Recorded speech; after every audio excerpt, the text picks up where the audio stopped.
poxa, eu acho que as músicas estão falando muito das próprias experiências e menos da pessoa de Jesus Cristo, né, de Deus, e também da experiência comunitária, né, de igreja. Principalmente pensando no culto, né. Falei, vou tentar fazer uma pesquisa em cima disso. Utilizando comentaristas, teólogos, você vê que a temática deles é cristocêntrica e comunitária. Então, aí eu contrapus no último capítulo os hinos do Novo Testamento com as canções atuais, no caso, do ano de 2017, né?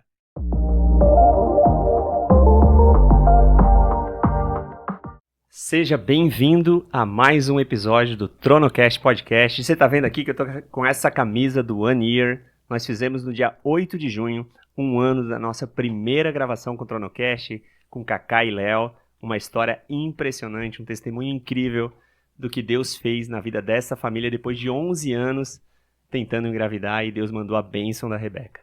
E nós compartilhamos essa história novamente nesse dia, no One Year, nesse evento de um ano do Tronocast Podcast. E não só essa, nós tivemos 3 mesas, a porta, a mesa e o trono.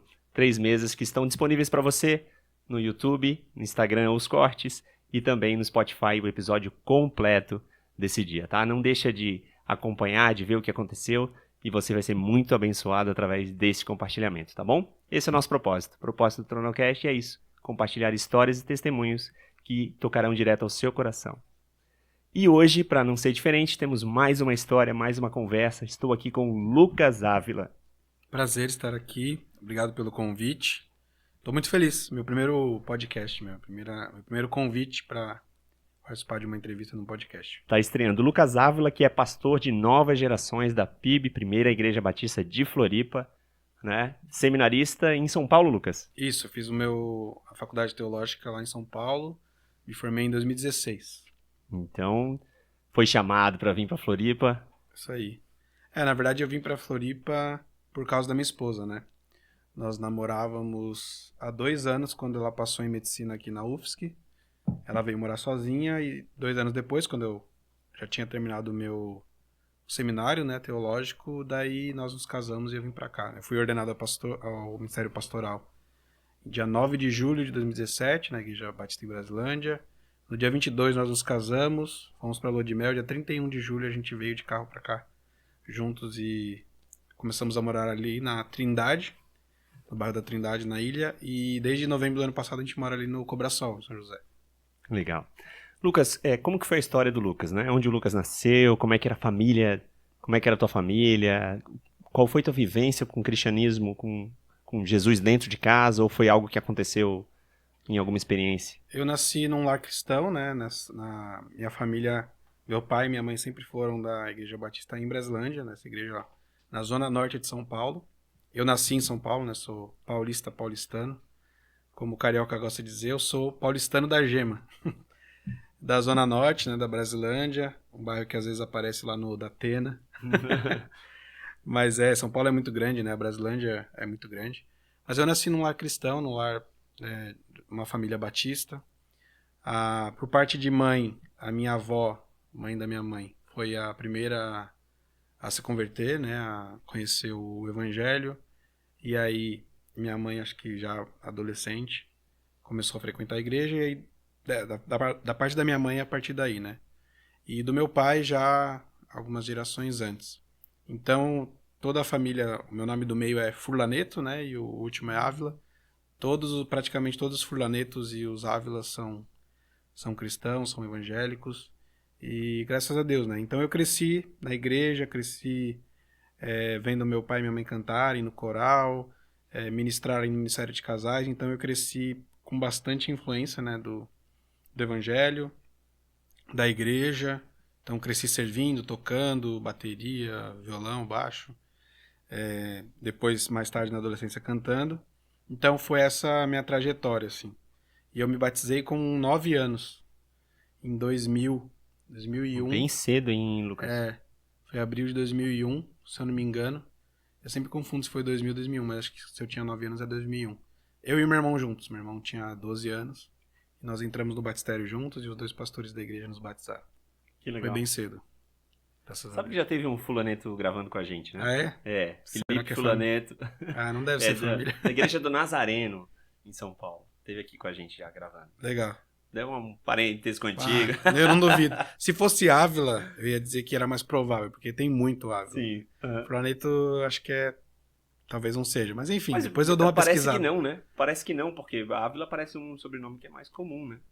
Então, o que eu disse assim, Ávila eu tenho muitos parentes. Na verdade, o pastor da PIB de Floripa, o Guilherme, ele é meu primo de terceiro ou quarto grau. Mas a gente não foi ele que me trouxe, nem eu vim por causa dele. Sim. Mas ele é o pai do pastor Guilherme, e o João é primo do meu pai. Então a gente tem esse parentesco. Mas então, vira e mexe eu tropeço num parente por aí. O que te levou, Lucas, assim, a ir pro seminário, a fazer a escolha por esse caminho? Então, a minha história começa pelo louvor da igreja, né? Até. Posso entregar agora já? Claro. Então, por isso, o tema do meu TCC da Faculdade de Teologia foi a música gospel, né? Eu analisei a questão do individualismo na música gospel, depois eu posso falar. Vou entregar aqui, já tá assinado. Aqui, ó. Mostrar aqui pra galera ver aqui, mostra aqui pra nós gospel. ver. Ó, gospel. O individualismo na música gospel contemporânea brasileira. Bem nome de TCC mesmo. Cumprido. Eu comecei desde antes de me batizar, eu comecei a fazer aula de bateria, então eu comecei com 11 para 12 anos, já estava tocando na igreja. Depois eu fiz aula de baixo, de violão, meio que na onda assim, fiz violino, fiz violoncelo, de tudo. Cantei no coral. E aí, quando eu estava na adolescência, no primeiro ano do colegial, com 15 para 16 anos, tinha o Ministério de Adolescentes, que tinha ali 2 anos de existência, né? Que eram os encontros às sextas-feiras, lá na Igreja Batista em Brasilândia. E o meu irmão ministrava o louvor no violão, né? Eu tocava bateria, baixo, enfim. Sempre envolvido com a música. E daí o que aconteceu foi que o meu irmão foi estudar à noite. E assim, eu não me lembro exatamente, mas eu caí de paraquedas para ministrar o louvor. Porque eu sabia tocar violão, cantar eu não sabia direito se eu sabia cantar, eu tinha cantado no coral, mas enfim. E daí eu comecei a ministrar o louvor. E essa responsabilidade de ministrar o louvor me fez ir estudar mais a palavra, me preparar para a ministração. E aí eu entendi que Deus estava me chamando para o ministério. Mas de início eu achava que era para a área do louvor, né? Eu cresci numa igreja batista tradicional que tinha um ministro de música contratado, praticamente um pastor ali da igreja. Pensei, eu acho que é por aí. E daí o que aconteceu foi que chegou na minha mão, o meu irmão foi com a minha mãe lá para Rua Conde de Sarzedas, lá em São Paulo, que é uma rua, hoje eu não sei se ainda tá assim com o mesmo movimento, mas é uma rua que só tem loja de artigos evangélicos. Então a gente ia lá para comprar CD, para comprar livro, etc. Era muito legal, eu adorava ir lá para comprar CD. Na região norte também? Não, aí lá no centro de São Paulo. Centro de São Paulo. Era longe, então a gente ia lá para comprar todos os CDs que podia. Então eu ia lá para comprar CD do Resgate, do Oficina G3, essas coisas, DVD. E daí meu irmão foi lá com a minha mãe e voltou com um CD do CTMDT, que era o Seminário da Lagoinha de Louvor, Adoração e Missões. Centro de Treinamento Ministerial Gente do Trono. E dentro desse CD tinha um folder do seminário. E até brinquei, né? Ó, esse CD aqui parece tipo um Hillsong United da Lagoinha, né? E daí eu li e falei, cara, eu vou estudar lá. Entendi que seria o local perfeito para estudar para aquilo que eu estava entendendo que Deus estava me chamando. E assim, foi uma experiência muito boa, eu aprendi muito, tive professores de várias tradições também, né? Não tinha gente só da Lagoinha, eu tinha professor presbiteriano, da Batista Nacional, da Lagoinha, enfim. Muito bom, aliás. E, aliás, esse seminário não existe mais, né? Mas lá dentro, estudando teologia, estudando interpretação bíblica, pregação, eu entendi que era aquilo, na verdade, que eu queria estudar e exercer. Então eu fui chamado ao Ministério Pastoral dentro do seminário. Na verdade, eu sou formado em 2 seminários, né? Um de louvor e adoração e um realmente teológico para o Ministério Pastoral. Mas era legal porque esse seminário tinha esse preparo plural, assim. Então tinha aula de pregação, tinha aula de interpretação, tinha aula de música, tinha aula de canto coral, tinha tudo lá. E eu me senti chamado lá. Lá no CTMDT. Isso. Então, quando eu terminei em 2011, com 20 anos de idade, eu ainda fiz em 2012 um prático de missões do CTMDT no sul da Itália, na cidade de Siracusa, passei quase 6 meses lá, e já sabendo que em 2013 eu ia começar o seminário. Então, quando foi dia 31 de janeiro de 2013, eu tive minha primeira aula, que foi o primeiro encontro meu com a minha esposa, Larissa. Ela também fez, estava Não, fazendo ela seminário? não, ela não fez seminário, mas a gente saiu de tarde, no dia 31 de janeiro de 2013. A gente não estava namorando ainda, mas era o mesmo dia que eu ia ter aula à tarde, à noite no seminário. Então marcou assim, né, o início do seminário e o início da nossa relação, assim, digamos assim. Legal. E aí foi assim, uma história para chegar ao ministério pastoral começa pelo ministério do louvor, assim, da igreja, né? Hoje continua envolvido com louvor? Sim, sim. Eu toco, né, ajudo no louvor, enfim, às vezes faço também ministro ou toco alguma coisa para ajudar lá os adolescentes, os jovens, para quebrar um galho. E eu tô inventando de gravar umas músicas também. Tem 2 músicas que estão no Spotify, músicas que eu compus na adolescência. Tô inventando de gravar em casa lá. Quem quiser procurar é Lucas Ávila tudo junto, porque já tinha um Lucas Ávila lá. E as músicas que tem lá é Cobertor e uma que chama Solilóquio 42, que eu comecei, enfim, tô tentando gravar mais, mas tá difícil. A rotina de pastor é meio difícil. Não só pastor, né? Mas pastor Assim, de essa área. não, e a vida de todo mundo parece que não dá tempo de nada, Não né? dá tempo de nada, Pra né? fazer, é como um hobby, né? Não tô fazendo pra... Não, Enfim. mas o que eu quis dizer é mais no sentido assim, né? Quando a gente estava conversando um pouco antes aqui, você estava contando você é pastor de novas gerações. E o que significa ser pastor de novas gerações, né? Então não é só de jovens, né? Então dentro da tua área tem também crianças, adolescentes. Sim, sim. Lá, desde o ano passado, a gente tem também os pré-adolescentes. Então, crianças, né? Tá debaixo do guarda-chuva, eu costumo dizer assim. Das crianças de 0 anos até o jovem. Até os jovens adultos ali eu tô ajudando também. Mas a gente tem líderes, né? Eu não consigo, não tem como cuidar de todos. Então, a gente tem líderes em cada um dos ministérios. E a gente tem também os jovens adultos ali. Pessoal de 30 anos e tal. De certa forma, tá debaixo ali. Mas se não fosse as equipes e os líderes lá, não daria conta. Como é que tu lida com as estratégias para cada um desses públicos, cada um desses Cara, grupos? assim, em algumas questões eu tô indo meio no freestyle, assim. Tô aprendendo, né? Eu sempre, isso eu disse, né, lá pra liderança da igreja quando eu comecei. Eu tenho mais identificação com o público jovem e adolescente, assim. Acho que é um pouco mais fácil pra mim, né? Então, eu disse que seria um grande desafio trabalhar com crianças, pré-adolescentes e tal. Claro que assim, eu não preciso pregar para as crianças, porque tem os professores, tem a Clá, que é a nossa ministra lá de crianças, que é contratada também. Mas, querendo ou não, eu estou lá e sou o pastor delas, né? Então, o que eu geralmente faço lá? Pelo menos mensalmente eu estou lá fazendo louvor para as crianças e celebrando a ceia para as crianças batizadas, são poucas, e também para os servos, né? Para o pessoal que ajuda, porque era um problema que o pessoal, tipo assim, tava servindo, não tava na hora da ceia. Sim. E não adianta só jogar lá o cálice e o pão, né? Porque tem que celebrar, e aí a gente celebra para as crianças verem também, né? Participarem da ceia de alguma forma, visivelmente. Então, é um desafio sempre. Acho que umas 2 semanas atrás eu preguei para os pré-adolescentes e eles falam pra caramba, é difícil manter a atenção deles. Então, Sim. é um desafio. Então, assim, estratégias, na verdade, estão sendo montadas com o carro andando, né? Né? Isso foi conversado também, né, com o conselho da igreja. A gente vai meio que consertando uma coisa que já está funcionando, né? Porque não tem o tempo de zerar, falar assim, não vai ter mais, vamos montar do zero. Sim. Então, sendo bem honesto, é algo que eu tenho aprendido, pesquisado, conversado com pessoas que trabalham. A ideia é que eu participe de cursos, congressos que tem essa temática, porque também essa ideia de novas gerações, como eu estava dizendo aqui antes da gravação, é algo novo, né? Novo assim, deve ter igreja que tem Ministério de Novas Gerações há 10 anos, sei lá, mas é algo que vem de pouco tempo, então algumas coisas dá pra copiar o que tá dando certo, outras a gente vai criando do zero, né?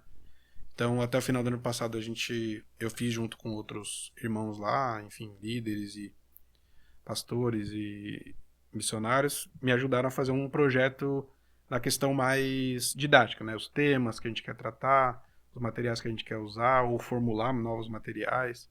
Então, para os adolescentes, por exemplo, eu praticamente tudo que eles estudam sou eu que escrevo. Do Mistério Infantil é maravilhoso lá porque tem uma equipe que escreve, outra que revisa, outra que coloca um teatro para ilustrar. É muito legal. Assim, eu sei que é uma estrutura que poucas igrejas têm, então... Construída a muitas mãos, então. Isso. Na verdade, eu pego pronto e falo assim, tá bom. Nunca aconteceu de não tá bom. Então, até para honrar a vida dessas pessoas, né? Tudo tem sido feito com uma equipe bem grande, assim, né? Então acaba facilitando também. Mas é sempre difícil, né? Porque muda muito as gerações, né? Eu tô começando a me sentir velho, porque eu olho pra eles, faço umas piadas, eles não riem. Referências que eu achava que são jovens, não são, né? A gente acha. A gente para no tempo sem perceber, né? Mas a estratégia tá sendo montada, assim, não, conforme o tempo tá passando, assim, conforme o trabalho vai sendo desenvolvido.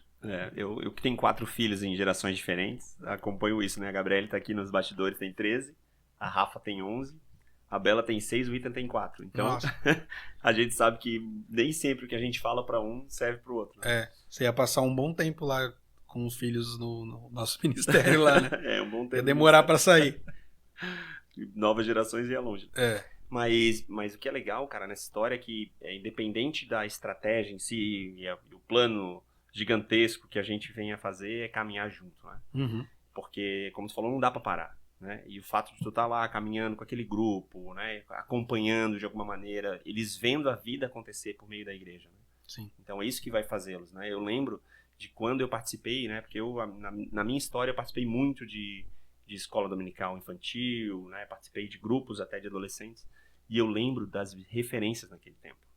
Às vezes, não era aquela pessoa que não estava de repente sempre, mas ela ia lá, levava uma palavra, acompanhava. Então eram referências que eu olhava, e olha até hoje, né? Que a gente convive ainda dentro da igreja. E que são pessoas que se tornaram referência a partir do momento que estiveram com a gente caminhando lá em algum momento. Né? Eu acho que eu tento fazer isso, assim, que é a ideia do exemplo mesmo, né? Então, uma dificuldade que às vezes a gente tem lá é com o serviço, né? Alguns jovens não têm aquela proatividade, né? Que, enfim, que às vezes vem também da cultura familiar e tal. Então eu tento muito ir pelo exemplo, né? Eu gosto muito da área de ensino, né? Você viu que eu escrevi aí TCC e tava aqui já dando palestrinha para você antes da gravação. Mas então eu gosto muito da área do ensino e eu tenho assim também, vem da família de servir. Então, se precisar fazer uma arte lá para divulgar, eu brinco lá no Canva e faço. Se precisar tocar, eu vou tocar. Se precisar limpar o chão, eu vou limpar. E é espontâneo, mas também às vezes eu faço intencionalmente para que eles vejam, né? E eu vejo que esse é o exemplo de Cristo de liderança, né? É o exemplo do serviço. Então, eu acho que isso vale muito, né? Então, talvez essa seja uma estratégia mas foi um pouco da minha característica mesmo, assim. Então, eu tô lá pro que precisar e não tem essa de, pastor não faz, sabe? Não. Estamos caminhando junto. É hora de limpar a sala. Exatamente. Vou arregaçar as e mãos às vezes até sozinho. Isso, porque entendi. Alguém não veio ajudar, então. Mas é que para eles entenderem que a gente tá lá para servir uns aos outros, né? Que esse é um dos significados da igreja, né? Quando tu me entregou aqui o Gospel, né, seu livro, ele fala um pouco do individualismo da música gospel brasileira contemporânea, né? Que relação tu fez na questão do que tem surgido, e que surgiu principalmente durante a tua pesquisa, né, que já existia ali, de músicas, e como que isso foi construído, né? Essa, talvez, individualização da música, né? O muito eu. Então, começou com uma incomodação, talvez, né? Como eu disse também fora do ar, eu era um jovem muito crítico, assim. Hoje eu tento ser menos ou se é crítico, uma crítica mais fundamentada ou com uma proposta já de solução. Né? Então eu achava assim, poxa, eu acho que as músicas estão falando muito das próprias experiências e menos da pessoa de Jesus Cristo, né, de Deus, e também da experiência comunitária, né, de igreja. Principalmente pensando no culto, né. Hoje eu vejo que as músicas um pouco mais pessoais, elas têm o seu valor para um testemunho, para alcançar uma pessoa não cristã, mas as músicas que a gente canta na igreja devem ser, né, de adoração a Deus e, né, que envolvam o corpo todo de Cristo. Então, a partir disso, eu falei, vou tentar fazer uma pesquisa em cima disso. E daí eu fui para uma área que sempre fui péssimo na escola, que é a história, que é o segundo capítulo do livro, que é tentar entender esse caminho onde foi que começou a se tornar um pouco mais individualista, né? E daí não tem como analisar só a igreja. Então tentei fazer isso. Fui buscar livros, analisei a história da modernidade principalmente para cá, né? Então acaba tendo aí Idade Média, a Reforma Protestante, né? Foi algo que contribuiu bastante positivamente. É difícil falar que a Reforma trouxe alguma coisa negativa, mas de certa forma o individualismo, as coisas boas e ruins dele também vêm, né, da Reforma. A questão racionalista, né? A Reforma é algo bem não racional, mas que envolve, né, a questão de estudo, de escrever, aquela coisa um pouco acadêmica. Então eu busquei, né, entender como é que isso aconteceu na história, tentando chegar no Brasil e nas igrejas evangélicas, né? É limitado, né? Então eu falei mais sobre igrejas com mais expressão, igrejas que estão na televisão, igrejas que são midiáticas, assim, digamos assim, ou grandes denominações. E daí, mas eu comecei analisando textos do Novo Testamento que são vistos como hinos, porque você vai analisar o grego, ele tem uma forma poética, né? Assim como os Salmos, por exemplo, tem no hebraico, né? Eu gosto de indicar a Bíblia NVI, que a maioria delas eu acho que tem várias, né? Mas a NVI foi a primeira que eu percebi. Quando um texto é uma poesia, ele tá em formato de poesia ali na diagramação, né? Algumas versões colocam o versículo normal, assim, um embaixo do outro, dando enter, assim. Eu acho legal, às vezes, achar uma Bíblia em português que tenha esse formato para você entender que aquilo ali pode até não ser o hino, mas provavelmente é algo artístico, né? Então tem vários textos no Novo Testamento, eu gosto de lembrar principalmente de Filipenses 2, de 5 em diante, né? Que Paulo fala, tende em vós o mesmo sentimento que havia em Cristo Jesus, que embora sendo Deus, não usurpou, né, sua posição de Deus, mas se humilhou, vindo a ser servo, morrendo numa cruz, e etc. Aquilo ali é um hino, ou uma poesia, né, por exemplo, Colossenses 1, provavelmente João também 1, se não for um hino é algo poético. E aí esses hinos, né, analisando comentaristas, teólogos, você vê que a temática deles é cristocêntrica e comunitária. Então, aí eu contrapus no último capítulo os hinos do Novo Testamento com as canções atuais, no caso do ano de 2017, né? Mas o que eu fiz para escolher? Porque eu tinha que escolher algumas músicas, eu peguei os campeões lá, os hits de sucesso os hits da época. de cada ano, Uhum. dos últimos 10 anos, que tinha vários troféus, né? De música gospel. Tinha o troféu Promessa, foi aquele da Rede Globo numa época. Uhum. Antes tinha o Talento, né? E daí pegava assim, a música mais ouvida, mais votada da época, e analisei cada uma delas, né? Então, na análise ali, né, eu tentei ser parcial, assim, acadêmico. Tem uma música que tá de acordo com o Novo Testamento, que era uma tradução. Eu esqueci o nome da música agora. A versão é do Gui Rebustini e a música original é do Chris Stone ou do Matt Redman. E aí, enfim, né, na minha análise, a maioria das músicas tinha um foco... O que ela tinha de diferente? Ela tinha um foco em Deus, nos atributos de Deus, né? Caramba, eu tô tentando lembrar a música aqui. Se eu abrir aqui, acho que eu me lembro. Peraí.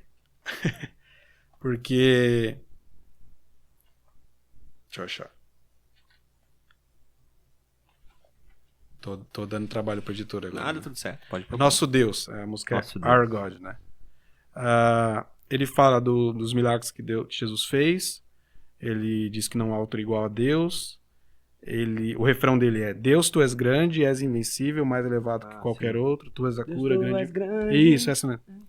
Tava lembrando da melodia, não tava lembrando da letra. Uhum. E as outras, enfim, aqui tem, na época, né? Tem Me Ama, do Diante do Trono, que eu faço uma observação que no inglês, né, original, o refrão dela é He Loves Us, né? Em português, verdade, a versão ficou Me Ama. Uhum. Ah, Seria Nos Ama, né? isso. Daí tem Sou Humano, da Bruna Carla. Eu acho essa música bastante focada, né, no ser humano e tal. Andando sobre as águas do Renascer Praise, Marca da Promessa do Trazendo a Arca, Faz um Milagre em mim, do Regis Danese. Uhum. Olha pra mim, do Toque no Altar. Daí tem essa do... Essas eram as músicas da época, que estavam nos hits da época? Na verdade, é porque eu peguei, fazendo isso em 2016, no final de 2016, os últimos 10 anos. Uhum. E ainda peguei eu falo que é a música bônus, que era em 2000, cara, não lembro o ano agora, acho que foi em 2015, 2016, fizeram uma votação num troféu que era a música de todos os tempos. E aí ganhou aquela do Você é um espelho. E é uma música assim, tá legal você de repente mandar essa música num WhatsApp pra alguém pra enfatizar o valor dela pra Deus. Mas essa música tocava muito, né? Uhum. Foi um hit, Sim. tocava em igrejas também. E é uma música bastante sobre o ser humano, né? E não que a Bíblia não fale sobre o valor do ser humano. Fala, né? Fala sobre o amor de Deus. A Bíblia diz que nós somos imagem e semelhança de Deus, que nós somos muito amados por Deus a ponto dele mandar o seu próprio filho. Mas no ambiente de adoração da igreja, o ideal, né, na minha visão, né, é que as músicas fossem voltadas para Deus, com a igreja, né, o corpo de Cristo adorando. Então o ideal é que a gente fale menos de nós e mais de Deus, né? De nós assim, né? Do eu e mais de Deus. Basicamente é isso, assim. Mas por que, uma pergunta assim, por que na tua opinião as pessoas precisam ouvir isso? Por que elas precisam ouvir que elas são amadas, que Deus está sendo refletido nelas? Ou por que elas têm esse anseio? Eu não sei como isso aconteceu na sociedade, sim, porque o ser humano sempre teve esse problema, né, com a sua autoestima, né? Claro que isso é fruto da consequência da queda, né? Então, na teologia a gente costuma dizer que o pecado afetou a nossa relação com Deus, com o próximo e conosco mesmos, né? Com nós mesmos. Também com a natureza. Então, nesse ponto, o ser humano tem um conflito consigo mesmo. Ele não consegue enxergar o que ele realmente é, ele não consegue ver a beleza dele mesmo, é normal, né? A gente acha o outro bonito, às vezes a pessoa é bem parecida comigo, mas eu não sou, sabe? Então a gente consegue ver mais defeitos em nós mesmos do que no outro. Às vezes, né? Defeitos físicos, geralmente. E então eu acho que surge essa música que algumas são legais, outras eu vejo que é meio autoajuda, assim, mas eu acho que surge num anseio bom, assim, como digo assim, para tentar responder essa necessidade que o ser humano tem de resolver esse problema. Só que esse problema não se resolve com autoajuda, né? Se resolve com o evangelho, né? Com Deus. Exatamente. Então eu entendo que quando você é afirmado por Deus em si, no seu secreto, no seu tempo, não precisa de afirmação dos outros, nem de uma música te afirmando. Sim. É claro que, tipo assim, eu concordo, né? Então, é que hoje eu tento ser um pouquinho mais... Menos crítico. Não sei às vezes eu acho que eu sou meio político, mas assim, eu acho que tem músicas que têm seu lugar, né? Então, mas elas correm sempre o risco, né? O compositor, por exemplo, de ser algo que a mensagem de ajuda de seja autoestima maior. ali acaba ofuscando o que realmente importa, porque os problemas, a gente entende, né, no Evangelho, que os problemas do mundo, todos eles, sejam quais forem, ele só pode ser resolvido por Cristo, né? Pelo Evangelho, não por artifícios humanos, daí seja qualquer tipo de artifício humano. Então, mas sim, é que assim, a gente não, eu acho que a gente não pode ser muito radical, porque também o que acontece? Muitas pessoas são machucadas por palavras, né? Por palavras que jogam a pessoa para baixo e tal. Então eu acho importante, tem o seu lugar, mas no final das contas, esse lugar não é o culto, entendeu?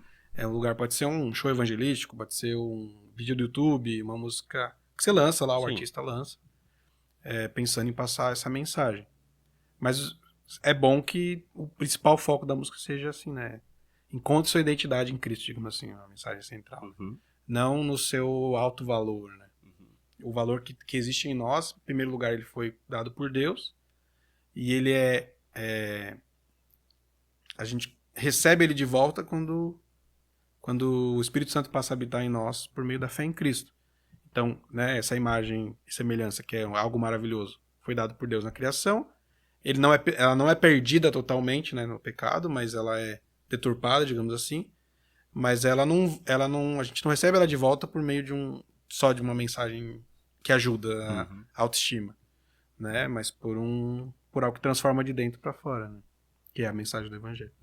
É que às vezes as músicas, às vezes assim, elas nos confortam, a gente acha bonita, começa a cantar sem ao menos, às vezes, olhar a essência, né? Do que de fato ela quer dizer e do que de fato a gente tá pensando, né? E é confortável, às vezes. Cantar é gostoso, a melodia é legal, né? Eu acho que a emoção é muito importante, mas ela é perigosa, né? Porque a Bíblia fala que o coração do homem é enganoso, né? Então, às vezes, a gente é levado, né? Por uma frase legal de efeito, um acorde legal.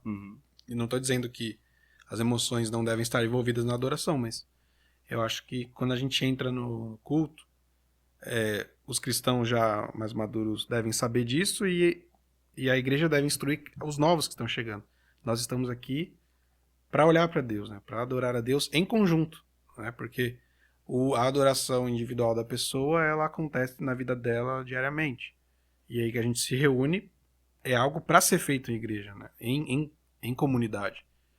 Então... Meio que assim, não tem problema nenhum ouvir, é bom ouvir, mas mas não pode ser só isso. Não pode ser só esse tipo de música e dependendo do lugar... algumas é melhor nem ouvir. Algumas é melhor, né?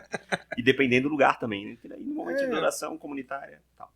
Tem uma música assim, vamos supor que tem uma música totalmente cristocêntrica, mas ela é evangelística. É uma mensagem que é feita para um não crente ouvir. Às vezes não tem porquê, né, no culto. Eu sei que no culto tem visitantes, mas a gente precisa confiar também no poder de Deus, porque às vezes a gente quer... Acho que eu tô saindo do tema, mas a gente acaba criando estratégia. Vamos cantar essa música porque tem um visitante, ele vai ouvir e vai se converter. Sendo que a obra é o Espírito Santo que faz. Né? Legal. Lucas, e um testemunho? Algo que aconteceu na tua vida, que Deus transformou, o que tu pode compartilhar?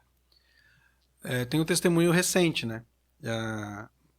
Hoje é dia 11, né? Dia da gravação, dia 11 de junho de 2024. Recentemente, agora no final de abril, vou contar assim do comecinho, né? Fui inventar de jogar bola com jovens.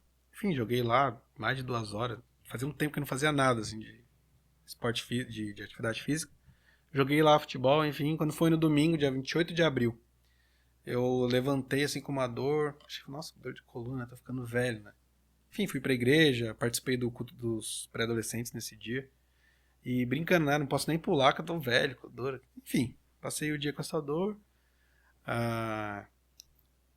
Né, período da tarde estava em casa. Daí, na segunda-feira, acordei e tava urinando sangue. Daí minha esposa, que é médica, né? Ela ainda não tem especialização, mas ela é médica generalista. Ela já pediu, deu um jeito de pedir exames, e daí eu fiz o exame de urina e fiz uma tomografia. Quando foi na sexta-feira, né? Já era maio daí, né? Saiu o resultado do exame e foi constatado um nódulo de 2,7 centímetros, mais ou menos, bem no meio do meu rim esquerdo. E nesse dia também eu fiz um ultrassom com a minha esposa presente, ela viu na tela lá também o mesmo nódulo. Nessa mesma semana, na terça-feira, eu tinha ido no médico e ele bolou uma teoria que no final foi isso mesmo, né? Porque mesmo o nódulo ele não causaria dor. Então foi ali o esforço físico que acabou fazendo que talvez esse nódulo tenha machucado e sangrou, e aí o sangue faz doer porque coagula e entope as coisas, né? As vias lá, né, urinárias. Então eu tava com dor, mas o nódulo em si talvez poderia nunca ter aparecido ou ter aparecido lá na frente, enfim, não tem mais jeito de resolver.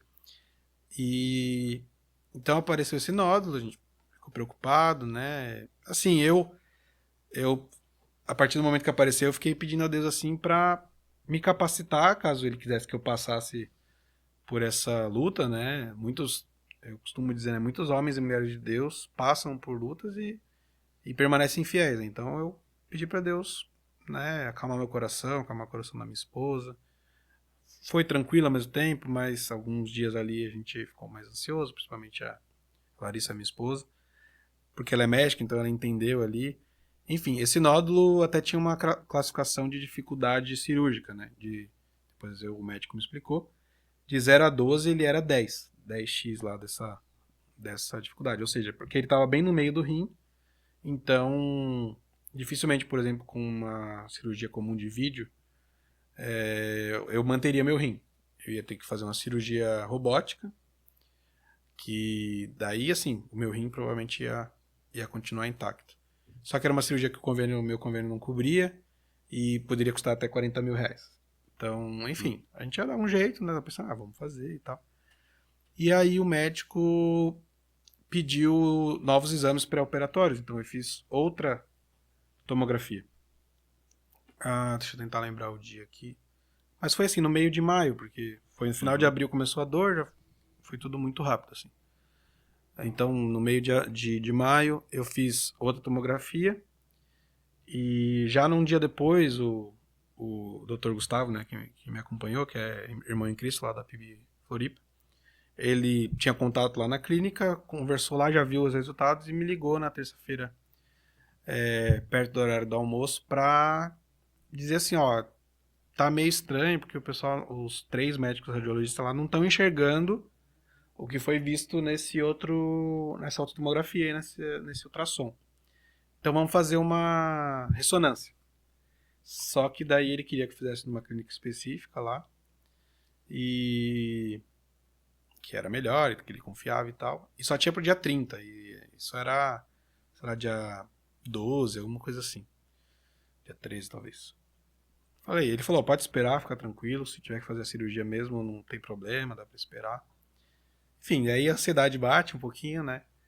Mas daí uma irmã da igreja que tem uns contatos lá conseguiu adiantar.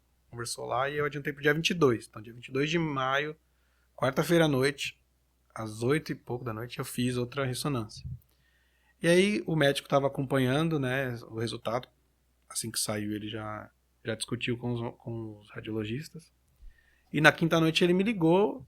Na verdade, ele me ligou não, ele mandou um áudio, assim, acho que 6 minutos mais ou menos. Explicando, assim, tentando encontrar as palavras para explicar que o nódulo não estava lá. Eu não tinha mais um nódulo, que era um... Ele não é, pelo que eu entendi, não é considerado grande, né?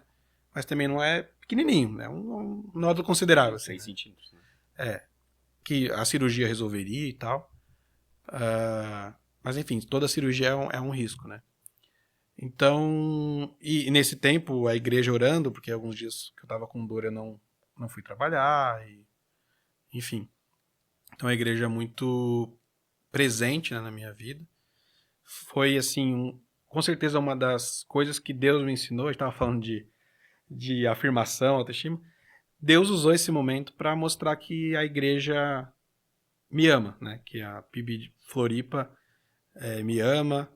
E com certeza, sempre na igreja tem gente que não concorda tanto assim com o pastor e tal, mas mesmo essas pessoas, desculpa, elas me amam, entendeu? Elas cuidaram de mim com as suas orações, com as suas mensagens, com o carinho, com a preocupação, enfim, foi um momento muito importante que foi importante assim para também confirmar assim o ministério nessa igreja, né? Para continuar, para renovar as forças, renovar a fé, né? Então, foi um milagre mesmo, assim, né? Daí eu contei o testemunho, né? Aqui tá mais detalhado do que o testemunho que eu dei lá na igreja. E o mais louco é que eu já tenho uma história, um testemunho no rim esquerdo de quando eu era criança. Esse aqui vai. Eu dedico pra minha mãe, que ela disse que eu tenho que contar esse testemunho. Como que é o nome da sua mãe? Silvana. Silvana. Então, assim, resumindo, né, essa parte do testemunho que é super recente, Deus retirou esse nódulo, né? Glória a Deus. E assim, eu não vou dizer que eu seja cético, porque afinal, eu creio em Deus, eu sei que Ele tem poder, mas eu sempre vou pro lado assim, talvez Deus não cure, porque pessoas não são curadas, né? Porque Deus tem algum propósito. Então eu fiquei orando, Deus, como eu disse, né? Prepara para passar por uma luta, né? Eu quero continuar fiel. Eu sei que grandes homens e mulheres de Deus, pastores, missionários, que a gente chama de heróis da fé, passaram por depressão, por câncer, tanta coisa. Então, eu vejo mesmo como é graça, né? A cura que Deus me deu é graça. Não é porque eu fiz nada de diferente, não é porque eu mereço nada de diferente. Eu sei que o pessoal não faz por maldade nem nada, mas o pessoal fala assim, deixa eu abraçar o milagre e tal. E eu já retruco assim, mas eu não fiz nada, né? Eu sei que não é por maldade, mas eu gosto de frisar que o milagre, ele vem na Tipo nossa... assim, o que você fez pra ser curado? Essa Nada, pergunta, né? Não, e não tem nada em mim, não tem uma unção especial em mim para as pessoas, sabe, né? Que existe o dom de cura, né? O dom espiritual de cura no Novo Testamento, mas não diz lá que alguém que foi curado que tem. É Deus, o Espírito Santo distribui conforme quer, né? Então eu gosto muito de frisar que, em primeiro lugar, o milagre vem para glorificar Deus. É para que eu conte para as pessoas e as pessoas vejam, Deus existe e trabalha. E também para fortalecer a fé e aí a minha, da minha família, da minha esposa, e da igreja, né? Então, com certeza isso é uma bênção para a igreja, né? E aí eu vou contar não sei se você tem alguma pergunta, mas eu vou contar o testemunho quando eu era criança. Eu não me lembro exatamente, até porque eu conheço a história mais por causa que minha mãe conta, né? Então eu me lembro de passar algum tempo no hospital, minha avó levando brinquedo, carrinho lá para me dar de presente. Mas eu nasci com a ureter esquerda obstruída, né? Talvez eu fale besteira aqui, mas a ureter liga o rim à bexiga, se eu não me engano. E aí isso sobrecarregou o rim, a esquerda, e eu perdi quase 70% desse rim, né? Com 2, 3 anos de idade. E então eu tenho uma marca aqui, né? Uma cirurgia que era pequenininha, mas como eu cresci, engordei, é grandona, que era para desobstruir essa ureter, né? Aconteceu que o rim direito também ficou meio estragado lá também. Praticamente juntando os dois tinha um. E assim, as pessoas vivem com um rim só, enfim, eu ia viver quase normal e os médicos só pediram para que anualmente fizesse exames para verificar como é que estava a minha saúde e tal. E daí, acho que, se eu não me engano, por volta de 6 ou 7 anos de idade, em uma dessas consultas, depois dos exames, o médico falou assim, não entendi por que vocês estão aqui, porque seu filho tem 100% dos dois rins, né? Então eu já tinha uma história de milagre, assim, também, que foi... Tem uma irmã lá na Igreja da Batista em Breslândia, a irmã Austrelina. E ela sempre que me encontrava, ela dizia, nós oramos por você. E assim, eu com 20 anos de idade, ela lembrando. Toda a igreja orou por você e você é um milagre. Então, nunca deixaram esquecer disso também, né? Nem minha família, nem meus irmãos lá da Brasilândia. E hoje esse novo testemunho é meio como uma confirmação, assim, né? Do ministério, do chamado. E, enfim, para a glória de Deus, né? Deus é glorificado por mim daquilo que ele faz, né? Eu falo isso baseado naquele texto do cego de nascença, né? Que os discípulos perguntam, por que ele está assim, né? Por que ele está doente? Será que alguém pecou? Será que ele pecou? A mãe e o pai pecaram? Daí Jesus fala, não, nada disso. Isso aconteceu, e é um mistério, porque praticamente Jesus diz assim, não, ele nasceu assim, para que hoje as pessoas glorificassem a Deus. E aquele cego fala depois, né, pros líderes religiosos, né, eu não sei quem ele é, mas eu sei que eu era cego e agora tô vendo. Então é isso, né? Esse testemunho é pra glória de Deus. É o que Interessante aconteceu. nas duas histórias, Lucas, há algo em comum. Além da questão do rim, né? É, Mas a oração comunitária, sim, né? A oração da perfeito. igreja, né? Então, a dona Austrelina, É, ela eu tenho lembrou, medo de estar errando, mas é irmã australiana. ela lembrou, né? Ela te lembrava Isso. de que a igreja orou naquele tempo e mais uma vez, né? Tu deu o exemplo de que a igreja Sim, toda sim. estava neste movimento de oração, Sim, exatamente. né? Não, o pessoal lá na igreja, os jovens adolescentes, brincam que eu só cito o C.S. Lewis. Eu vi que tem uma coleção Tem. dele ali.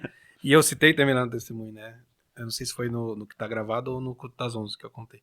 Mas a oração, ela é uma forma silenciosa de amar, né? Então eu me senti muito amado. Mesmo se não me mandassem as mensagens, só de saber que estão orando por mim, já me senti muito amado, né?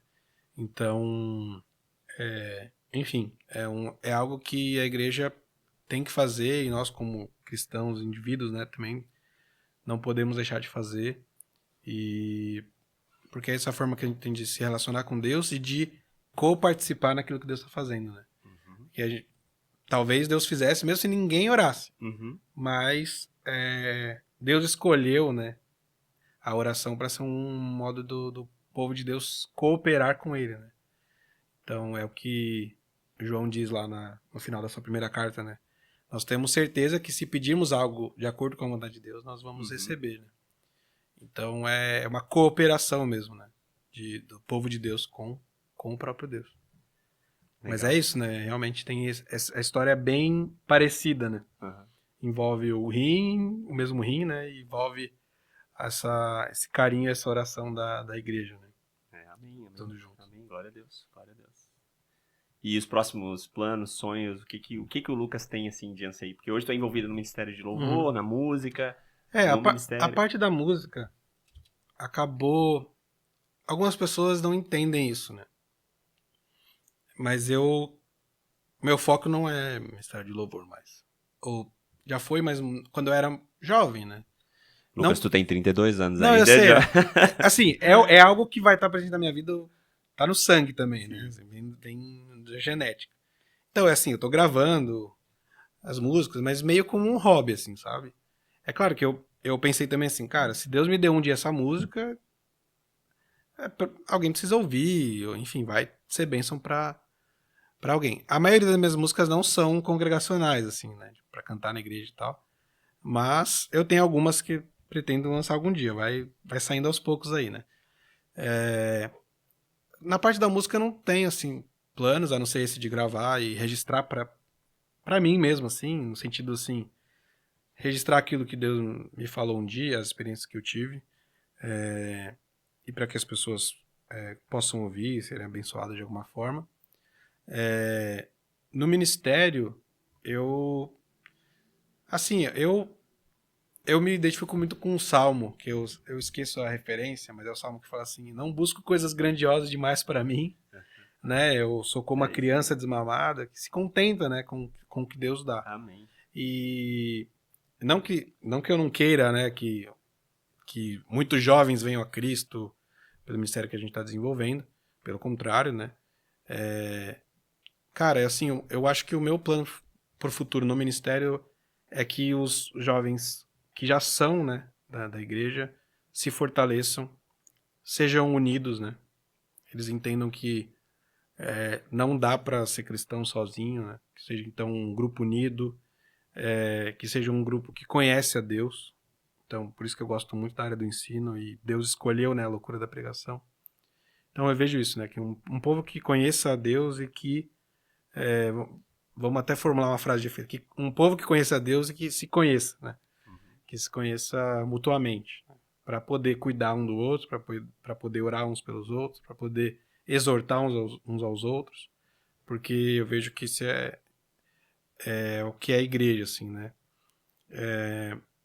Eu até no final do ano passado, no começo do ano, eu passei algo simples, né? Do que eu acho que eu gostaria para esse ano, que é é o básico, né? Vamos voltar para o básico. E daí, baseado na descrição que Atos faz da igreja no começo, ali, né? Então, eles partilhavam o pão, tinham comunhão, é, é, perseveravam no ensino dos apóstolos, eles oravam. Então, é coisa Sim. básica. Uhum. Que é isso, né? Quer dizer, assim, não que eu não ache legal e impeça, por exemplo, os jovens de botar uma luz, sei lá, se um dia quiserem pintar a parede de preto lá. Tranquilo. Mas existe algo que vem antes. E eu acho que é meu papel como pastor se preocupar com isso. Então eu busco me preocupar com o ensino, que seja bíblico. Quando eu vou convidar alguém, eu me preocupo com isso. Alguém para pregar num retiro, alguma coisa assim. E tenho tentado fazer com que os jovens, adolescentes e tudo mais, as crianças, estejam unidas, né? Como o corpo de Cristo. E essa outra parte eu deixo para eles que são jovens, que eles sabem o que eles gostam, porque quando eu vou começar a pregar, acende toda a luz aí, porque eu não tô enxergando a Bíblia de papel que eu tô usando. Mas também não tenho nenhum problema, assim, a PIB é uma igreja bastante equilibrada, porque é uma igreja que tem, a maioria não são jovens, mas tem bastante jovens e adolescentes, então é uma igreja que pode se considerar contemporânea e com alguns aspectos tradicionais, assim, então é bem tranquilo. Como eu disse, né, eu já fui mais crítico, mais chato. Eu acho que eu já fui mais chato, não era crítico, porque ser crítico eu acho que eu ainda sou, tenho um senso crítico, espero ter, né? Tento ter. Mas vejo que algumas lutas são bobas, assim, né? Uhum. Eu, inclusive, preguei domingo à noite e um dos pontos era a questão do conteúdo da mensagem. Isso é negociável. A forma como vai ser, se vai ser no estilo musical diferente, enfim. É muito... Isso é variável, né? Sempre foi variável na história da igreja. Então, acho que o papel do pastor, de qualquer pastor, é manter essa preocupação com a doutrina e com a saúde, né, da igreja, digamos assim. Isso que tu tá falando me lembrou, recentemente eu fui a uma conferência e para mim ficou muito marcante, assim, um momento em que a gente estava sendo apresentado por uma circunstância e veio assim, essa é realmente a luta que tu quer lutar? Que lutas que valem a pena, né? Então, às vezes, lutar pela parede ou pelo... O que é isso? Não é nada, né? Sim. Então, que luta realmente vale lutar? Agora, pelo coração dos jovens, né? Por ensino, pela mesa, pelo partir do pão. Tanta coisa pra gente lutar, né? Isso. Então... Tem muita coisa isso para fazer, serve, né? isso serve dentro da nossa casa, Claro. né? Lutar pra ter razão numa discussão, numa circunstância. Exatamente. Eu acho que é isso, assim. Tem muita coisa para fazer e a gente ficar arrumando confusão por coisa que não precisa. Então eu vejo muito isso, assim, sabe? Enfim, eu acho que a gente só não pode confiar nas técnicas. Então, tem técnica, pode usar, beleza, vamos... 5 passos para os jovens. sei lá, vamos botar uma luz aqui, legal, enfim, modernizar o visual, né, a estética. Mas isso não vai Mas converter ninguém. exatamente. Isso Né? não vai converter ninguém. E eu não cheguei a falar isso, né, mas eu sou formado em filosofia também na UFSC. E eu aprendi muito, tanto antes eu já tinha essa ideia, mas eu aprendi muito só por estar ali e conhecer pessoas que não criam em Cristo, que um argumento, né, falando de técnicas, né, um argumento racional, né, que prova, que mostra que a crença em Deus é racional, ou que prova que Deus existe logicamente, isso não converte ninguém. A fé salvadora na Trindade, em Cristo que morreu e ressuscitou e que perdoa pecados, isso só vem pelo convencimento do Espírito Santo. Né? Não que não, eu gosto muito da apologética que a gente chama, né? Eu gosto, eu acho que é importante, né? No debate público, na mídia, né? Ter gente que preparada para defender, né? A fé, mas essa defesa da fé, ela nunca vai converter ninguém. É a pregação do evangelho, né? Eu vejo alguns bons teólogos assim que estão na internet que eles fazem aquela defesa, mas no final eles aproveitam a oportunidade e pregam o evangelho. Então eu acho que é isso, sim. Eu acho que as técnicas e argumentos são bons, né? Eles fazem parte da vida e tal. Mas se a gente confiar neles, a gente tá criando um ídolo, né? Digamos assim. Então... e outra, né? Como eu falei, eu acho que o meu papel como pastor é ter essa preocupação com o conteúdo. Vai ter gente lá que vai ter criatividade para pensar nessas coisas. Então, o meu papel é só filtrar, digamos assim, né? Enfim, eu acho bem... Isso não pode ser o foco, né? Exatamente. Não pode ser o foco. Enfim, tem que resumindo. ser acessório.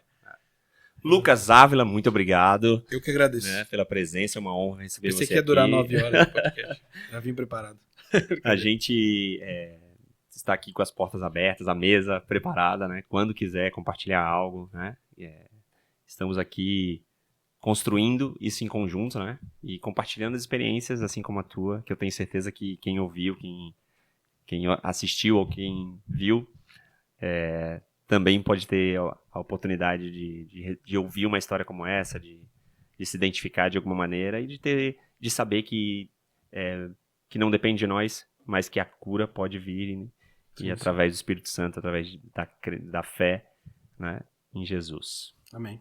Deus é bom e Deus cuida de nós, né? Curando ou não, Ele não deixaria de estar cuidando de mim, né? Ou de quem quer que seja. Então, Deus é bom, Deus é poderoso, Deus é conosco, né?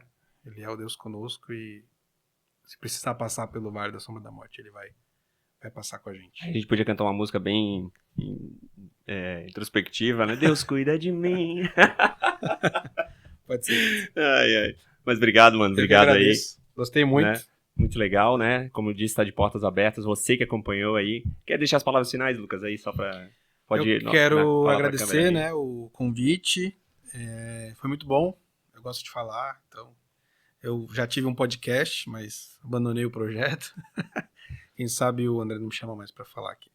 Eu queria só deixar as redes sociais, né? Não que eu seja um grande influencer, mas @LucasFávila.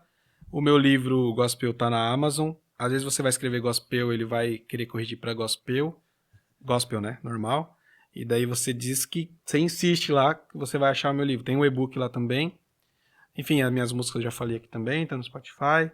Eu acho que é isso. E precisando de alguma coisa da PIB Floripa, é só chegar lá. Tem encontro de adolescentes na sexta-noite, 7h30, encontro de jovens no sábado, 7 horas, nossos cultos de domingo às 9 horas e 11 horas da manhã. Na sexta também tem o encontro de jovens adultos, às 8 da noite. Tem encontros pré-adolescentes domingo, 9 horas, e das crianças também 9 e 11 horas domingo. Tudo isso aí. Acho que eu falei tudo. Bastante coisa aí. Senão o pessoal vai falar, não falou do nosso aqui, do ministério. E, enfim, estamos lá para servir também. Enfim, estamos disponíveis aí para servir. Muito obrigado Eu que agradeço. Por escolher também essa cidade, né? Para compartilhar o evangelho aqui. Deus escolheu ela para mim. É verdade. Eu e minha esposa gostamos... A Larissa primeiro. Né? Exatamente. Gostamos muito de São Paulo, então nós estamos aqui sim por obediência mesmo. Amém, amém. Então se você curtiu essa mensagem, compartilhe esse vídeo, né? Leva isso para mais pessoas, que eu tenho certeza que também, assim como você, se identificarão e terão suas vidas transformadas por Jesus, né? Continua acompanhando. Lembrando mais uma vez, o One Year está lá disponível. Você pode acompanhar os 3 episódios, as 3 mesas que a gente fez no último dia 8 de junho, tá? Pode procurar aí. Obrigado, Rê Porto, que está aqui nas câmeras, nos áudios, e Gabi, hoje Gabi Marquardt, minha filha de 13 anos, que está aqui também fazendo as imagens e publicando no Instagram e tudo mais. Tá bom, gente? Muito obrigado. Hoje sentimos falta aqui do Ricardo, mas em breve estará com a gente de novo o Ricardo, a Renata e a Nana. Valeu, gente. Obrigado!